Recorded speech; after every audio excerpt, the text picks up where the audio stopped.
집을 지을까 하는 제목으로 말씀을 나누고자 합니다. 여러분, 제가 질문 하나 드리도록 하겠습니다. 여러분, 몇 평짜리 집에 사십니까? 벌써부터 조금씩 짜증 나려고 하죠. 예? 또 질문 하나 드릴게요. 지금 사시는 집이 자가입니까? 임대입니까? 짜증이 막 불불 올라오시죠? 마지막 질문입니다. 집을 사려고 대출은 얼마나 받으셨습니까? 스트레스가 막 폭발하죠. 대출만 생각하면 막 스트레스가 폭발해요. 어찌 보면 이 질문들이요, 대한민국 지금 이 시대를 사는 사람들이 가지고 있는 집에 대한 생각과 인식일지 모를 것입니다. 언젠가 제가 학교 학창 시절에 이런 노래를 불렀던 기억이 납니다. 여러분도 부르셨을 거예요. 즐거운 곳에서는 날 오라 하여도 내 쉴 곳은 작은지 내 집뿐이리. 이 노래 가사처럼 집이 작아도 우리가 평안히 쉴 곳은 뭐래요? 내 집. 예, 작아도 집이 평안히 쉴 곳이다. 이렇게 노래하는 것을 우리는 봅니다.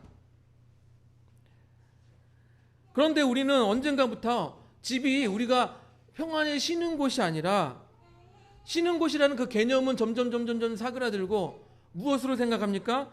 집이 재산의 상징이 되었어요. 평안히 쉬는 곳의 상징이 아니라 재산의 상징이 되어버렸습니다. 즉, 좋은 집, 얼마나 좋은 집에 사느냐가 성공의 상징이 되어버렸습니다.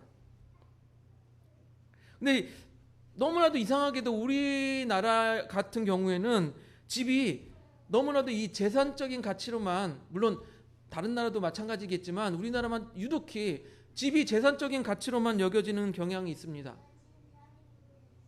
그래서 최근에 이러한 상황들을 바꿔보고자 해서 젊은 사람들을 위주로 해서 이런 변화들이 일어나고 있습니다. 무엇이냐면 서울의 집값이 몇십억씩 하는데 그 돈 주고 집을 사느니 차라리 내가 집을 지어버리자.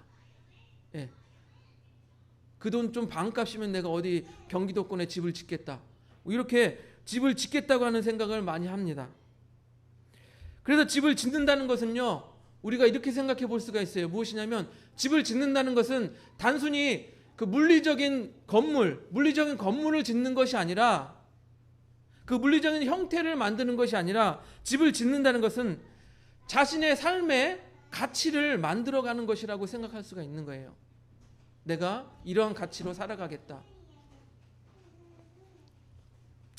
그러한 의미에서 오늘 그 본문을 보니까 하나님의 집을 지으려고 했던 다윗의 이야기를 우리 함께 나누고자 합니다. 다윗은요, 우리가 계속 쭉 보았듯이 이제 주변의 적들을 모두 싸워서 이겼습니다. 그리고 지난주에 말씀드렸던 것처럼 하나님의 언약궤도 다윗성으로 모셔왔습니다. 그런데 마음에 또 걸리는 게 있었어요. 무엇이 마음에 걸렸냐? 한번 우리 말씀을 보겠습니다. 사무엘하 7장 2절을 같이 보겠습니다. 넘겨줘 보세요. 같이 읽습니다. 2장 7절 시작. 왕이 선지자 나단에게 이르되 볼지어다 나는 백향목 궁에 살거늘 하나님의 궤는 휘장 가운데 있도다. 예. 이게 무슨 말이냐면요, 왕정 시대가 되어서는요, 이 선지자 나단이 무슨 역할을 했냐면 왕의 자문 역할을 했어요. 그래서 다윗 왕이 나단 선지자를 불러놓고 하나님의 집을 짓는 것에 대해서 상의를 하고 있는 거예요. 그런데 무엇이나 말하냐면요, 이렇게 말하는 거예요. 선지자요, 이제 주변의 적들도 잘 정리되고 나는 이 좋은 백향목 궁에 거하고 편하게 살고 있는데 하나님께서는 천막 같은 이 천막에 거하고 계시니 저의 마음이 영 불편합니다. 이렇게 말하고 있는 거예요. 그래서 나단 선지자는 대답합니다. 왕이요, 왕께서 하나님을 위하는 마음이 너무나도 귀하고 귀합니다. 하나님께서 왕과 함께 계실 것이니 왕이 하고 싶은 대로 하나님의 집을 건축하십시오 라고 이렇게 말해주는 거예요. 여기서요 이 집이라는 단어는요 히브리어에서 성전이란 뜻도 가지고 있어요. 성전이라는 의미도 가지고 있습니다. 그래서 신약에서는요, 예수님께서 뭐라고 했어요? 성전에 가서 하나님의 집이라고 말했죠. 성전에 가서 하나님의 집을 장사꾼의 소굴로 만들지 마라, 이렇게 말씀하셨죠. 예. 즉, 이 집이라는 것은 성전이라는 의미도 가지고 있어요. 그래서 하나님의 집을 짓는다고 하는 것은 이 성전을 짓는다는 거예요. 당시 고대 근동에서는요, 이 신전을 짓는다는 것은 어떤 의미를 가지고 있냐면, 그 당시 사람들이 자신들이 섬기는 그 신을 이 신전에 모심으로써 신에게 평안, 신에게 안식을 제공하는 것을 신전을 짓는 행위로 표현한다는 거예요. 그런데 이렇게 좋은 의미가 있음에도 불구하고 하나님께서는 이 다윗의 귀한 마음을 아심에도 불구하고 성전 건축하는 그 다윗의 뜻을 거부하십니다. 예. 그래서 하나님께서 나단 선지자에게 임하여서 이렇게 말씀하세요. 넘겨줘 보세요. 사무엘하 7장 5절에서 6절. 7장 5절에서 6절입니다. 우리 같이 읽습니다. 시작. 가서 내 종 다윗에게 말하기를 여호와께서 이와 같이 말씀하시되 내가 나를 위하여 내가 살 집을 건축하겠느냐. 내가 이스라엘 자손을 애굽에서 인도하여 내던 날부터 오늘까지 집에 살지 아니하고 장막과 성막 안에 다녔나니. 아멘. 우리는 이 말씀 속에서요, 하나님께서 우리 인간과 다르다는 것을 우리는 발견해야 됩니다. 하나님께서는요, 우리 인간과 달라요. 무엇입니까? 우리 인간은요, 집을 통해서 거기서 쉬고 평안을 취하지만, 안식처로 삼지만, 하나님께서는 다르다라는 거예요. 또 아까도 말씀드렸듯이 고대 근동에서는 신전을 지음으로써 그 신에게 안식을 제공하려고 했지만 하나님께서는 다르다라는 거예요. 하나님께서는 그 신전을 이용해서 안식을 취하는 분이 아니라는 거예요. 즉 무엇입니까? 하나님께서는요, 그런 물리적인 집을 통하여 안식을 취하는 분이 아니다. 하나님께서는 사람이 지어놓은 이 집, 성전에 그게 얽매여서 국한되는 분이 아니다.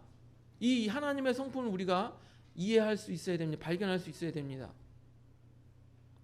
그래서 하나님의 집을 짓겠다는 이 다윗의 생각이 아무리 갸륵하고 거룩하고 올바르다 하여도 하나님께서는 그 다윗의 생각을 거부하였던 거예요. 우리는 또 앞에서 배웠죠. 다윗이 자기 마음대로 하나님의 언약궤를 가지려고 했을 때 실패하였죠. 그것과 같이 성전도 오로지 하나님의 자유의 의지에 속해 있는 것이지 사람이 그 성전을 통하여서 하나님을 이렇게 가둘 수 없다라는 거예요. 구속할 수 없다라는 거예요. 즉 사람은 무엇입니까? 오로지 하나님의 뜻에 따라야 하는 거예요. 자신의 생각에 하나님을 얽매려고 하지 말고 하나님의 뜻에 온전히 따라야 되는 것이 이 사람이라는 거예요.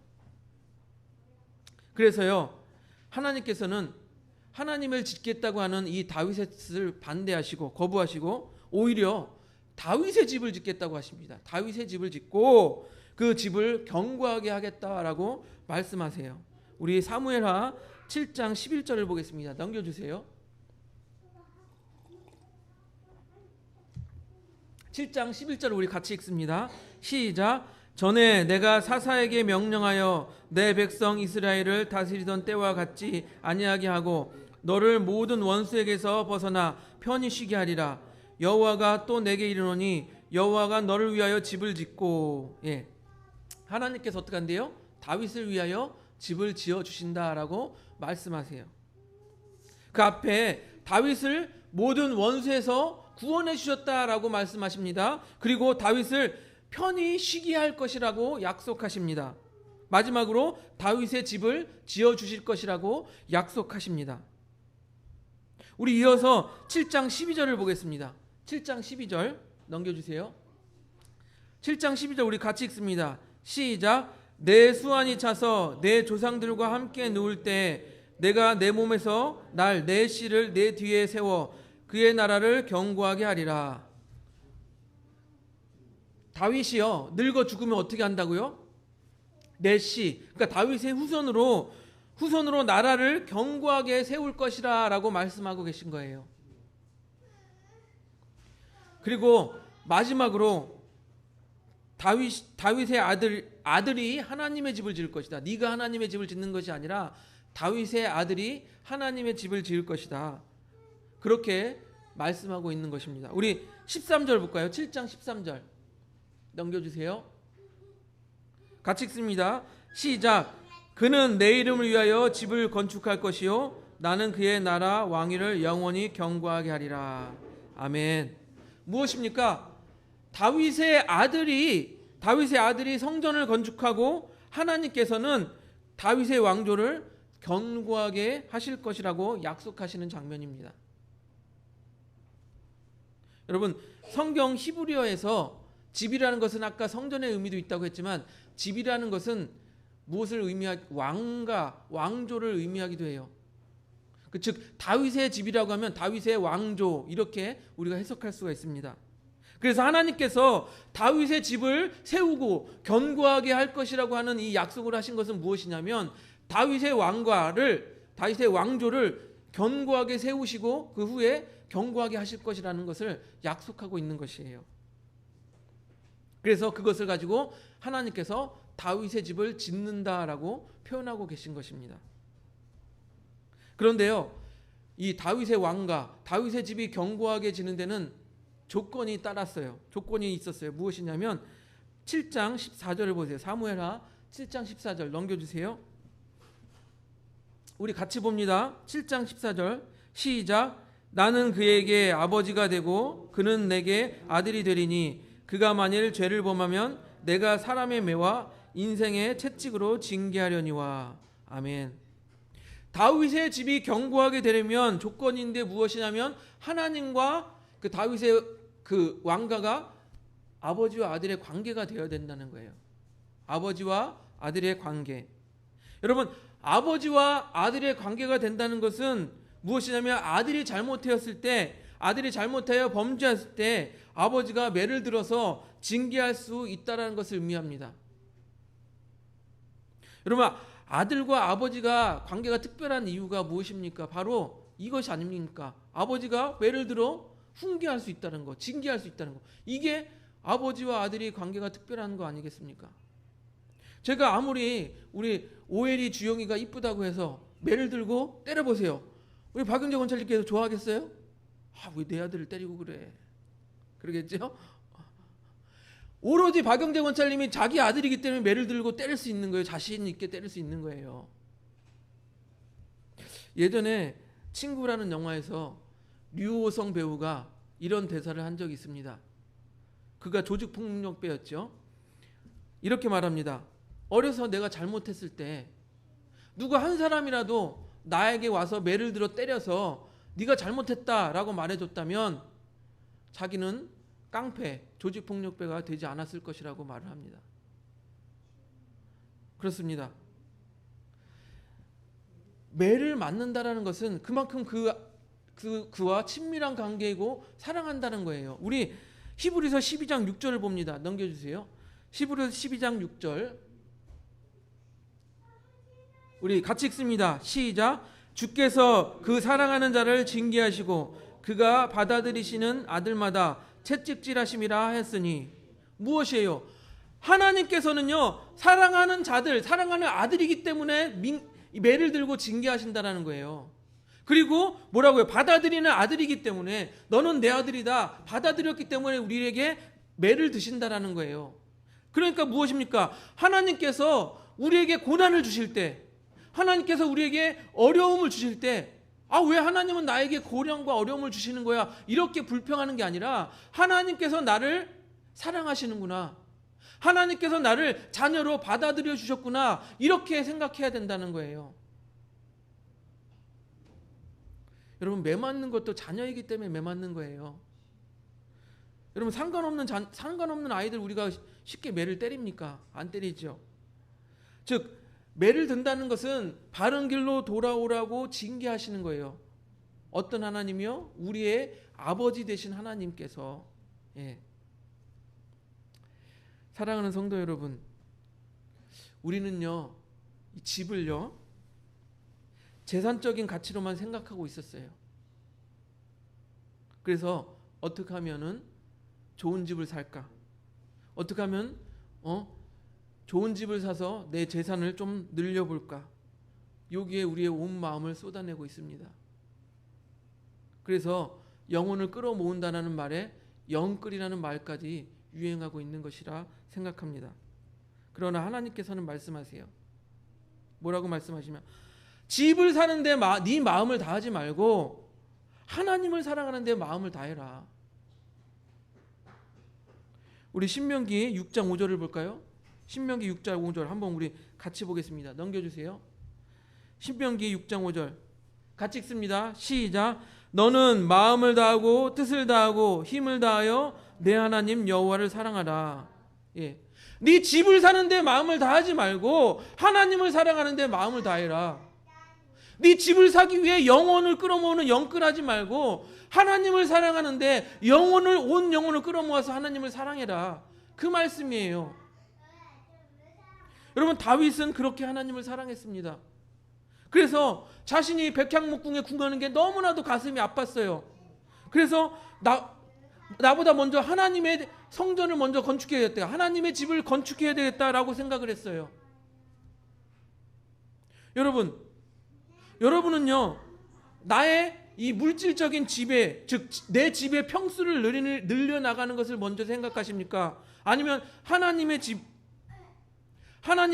나의 가문, 나의 인생, 그러니까 하나님의 뜻이 나의 집, 나의 가문에 먼저 나의 인생에 이루어지기를 원하십니까?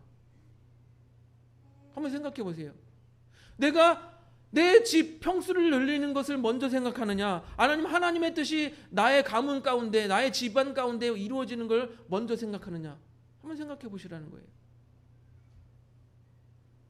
성경은 말합니다. 마태복음 6장 33절에 넘겨주세요. 마태복음 6장 33절을 같이 읽습니다. 시작.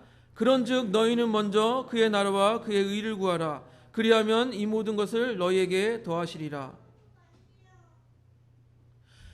먼저 그의 나라와 의를 구하면 나머지는 하나님께서 책임져 주신다라는 이 말씀이 믿어질 때 우리 가운데, 우리 마음 가운데 평안이 임하는 거예요. 세상 사람들과 똑같이 좋은 집, 빨리 평수 늘려야지, 재산 늘려야지, 이렇게 하면 마음에 평안이 없어요. 먼저 하나님의 나라와 그 의를 구할 때 하나님이 나의 나머지 모든 생을 책임져 주신다. 이게 믿어질 때 우리 마음 가운데 평안이 되는 거예요. 이해가 되시죠?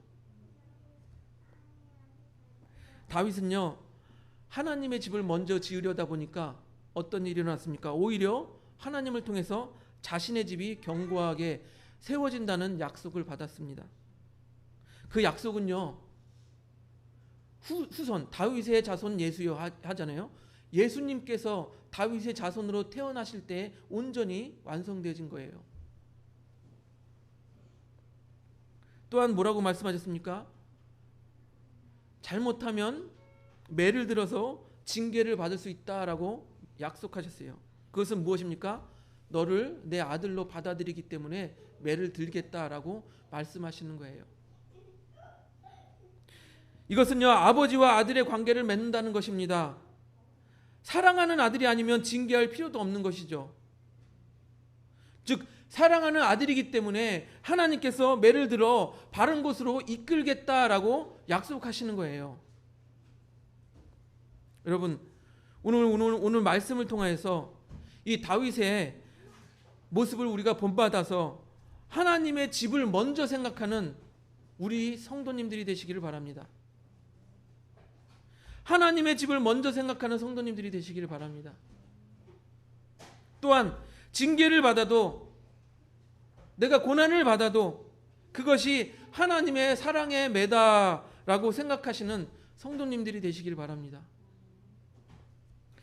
우리 고린도전서 3장 16절을 보면요, 같이 읽습니다. 넘겨주세요. 고린도전서 3장 16절 우리 같이 읽습니다. 시작. 너희는 너희가 하나님의 성전인 것과 하나님의 성령이 너희 안에 계시는 것을 알지 못하느냐. 아멘. 먼저요, 우리가 하나님이 하나님의 성령이 거하시는 거룩한 집이 되기를 바랍니다. 우리가요, 하나님의 성령이 거하시는 거룩한 집으로, 깨끗한 집으로 세워지기를 바랍니다. 그렇게 하나님의 집으로 아름답고 거룩하게 지어져가 나아가는 우리 그사랑교회 성도님들이 되시기를 주님의 이름으로 축복드립니다.